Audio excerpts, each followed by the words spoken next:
I'm Suzanne Martin, and I was president of the BMA for the season of 2009 to 2010.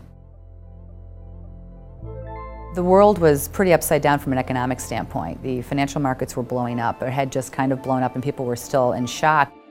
As marketers, it really made us hard-pressed to keep that momentum going when people, their minds were so sucked up with what's happening with the future of not just the economy, but the country, and all this sort of thing. So I think it was a pretty big impact. And as a matter of fact, in the speaking series that we did that year, I developed a campaign platform under that called Flux, which was we're all in this state of flux. And we had all the speakers that were on the slate for that particular season talking about the different aspects of how are we managing our budgets differently, how are we trying to address and deal with these issues that really this macroeconomic bomb that went off was impacting us. And plus, people couldn't even travel to trade shows, let alone, the budgets were being slashed. It was, how do you get creative with marketing techniques when people aren't even showing up at the events you typically would run, and it was a given that the people would come. You were worried about what to do when they got there. Now you had to worry about, how do I even get my message out because they're not coming? So I think that was really an impact on marketers, and it actually was a good thing to help us think differently about how to engage our target audience. When I was president, the big push was around digital, and social was hitting.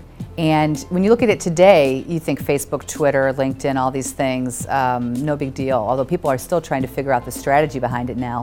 But a couple of years ago, people were just starting to dabble with what are these things and how do we start to use them. And even things like Skyping into the conference, was just unheard of back then. Doing a video instead of a letter to the membership, oh my goodness, video. So video was big, digital, in general, and I'd say social was just kicking in.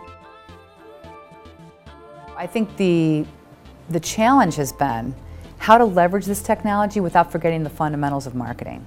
Marketing is about knowing your segment, knowing your market, knowing your business objectives. And now we're being thrown into this amazing toy store of technology. But if you don't use it right, it can be damaging. So you have to be very careful. And I think what marketers have been doing is doing a lot of experimentation. But I think it's great because it's been a rebirth of, I think, innovative ideas.